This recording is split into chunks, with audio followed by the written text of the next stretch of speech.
Olá galera, beleza? Bom, hoje eu trago pra vocês um jeito muito simples, mas muito simples mesmo de fazer essa bota. Só que eu tenho uma coisa pra dizer pra vocês. Isso não é uma bota. É só um monte de tecido enrolado na minha perna. E esse é o grande truque desse negócio todo que eu tenho pra explicar pra vocês. Essa foi a bota que eu usei pra fazer photoshoot do meu cosplay de Olaf e muitas pessoas perguntaram como é que eu fiz. Então agora eu vou explicar pra vocês como é que foi feito.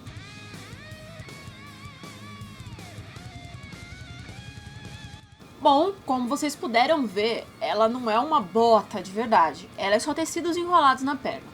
Então, um dos pontos básicos que você tem que ter é um sapato com algum tipo de salto. No caso, eu tô usando esse sapato marrom, que eu já usei para diversos cosplays, por sinal.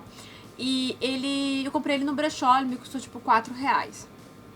Aí, eu fiz 3 tiras de um tecido um pouco menos elástico e um pouco mais largas tiras.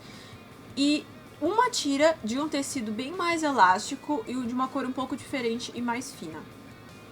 Então, é basicamente eu prender as partes, no caso tem essa parte fofinha, que é pra o efeito da parte de cima da bota, e eu vou enrolando e prendendo nelas mesmas pra ter certeza que tá tudo bem. Alguns nozinhos aqui e ali, eles vão sumir o suficiente para se for um photoshoot. Se você for usar durante algum tempo, tenha certeza que você tá amarrando bem amarrado, mas não o suficiente para você cortar a sua circulação, porque ela não sai do lugar, ela não anda tanto quanto você espera que ela ande. A única coisa é para você dar bastante volta na área onde vai fazer a junção entre o sapato e a amarração que você tá fazendo, para evitar que fique aparecendo o seu pé. Mas isso talvez só quando você ande.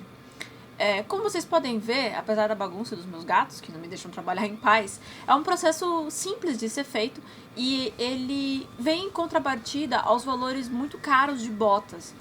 E no meu caso, por exemplo, eu tô procurando botas em brechó e mesmo assim não tô encontrando nenhuma bota que sirva na minha panturrilha, porque eu tenho pernas muito grossas.